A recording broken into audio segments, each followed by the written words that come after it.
pour ma mère. Première partie. Chapitre 1. Il m'a fallu du temps et presque le tour du monde pour apprendre ce que je sais de l'amour et du destin, et des choix que nous faisons. Mais le cœur de tout cela m'a été révélé en un instant, alors que j'étais enchaîné à un mur et torturé.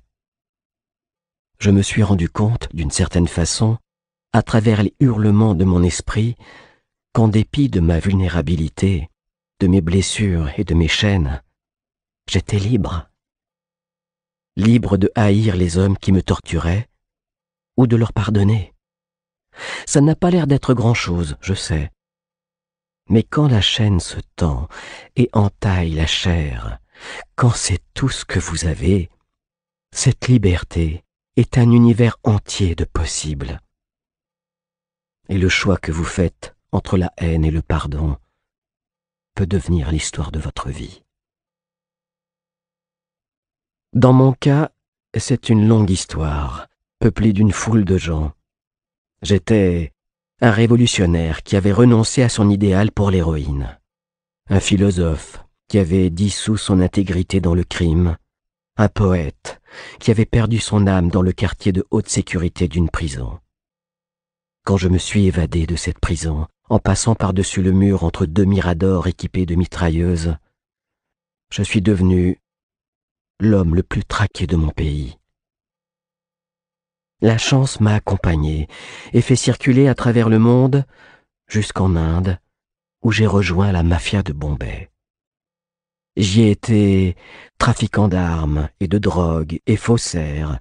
J'ai été enchaîné sur 3 continents, battu, poignardé, affamé. J'ai fait la guerre, j'ai chargé contre le feu ennemi.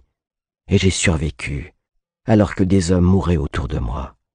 Des hommes meilleurs que moi pour la plupart.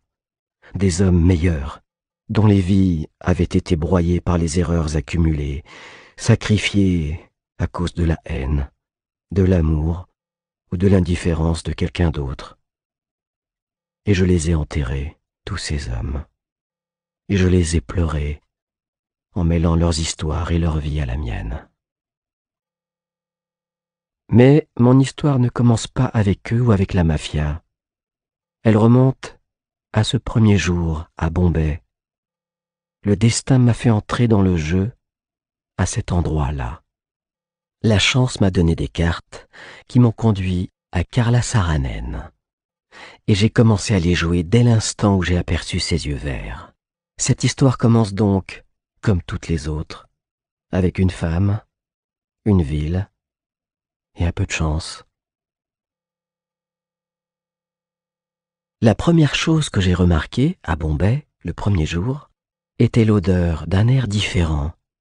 J'ai pu la sentir avant même de voir ou d'entendre quoi que ce soit de l'Inde, dès que j'ai parcouru le tunnel qui reliait l'avion à l'aéroport.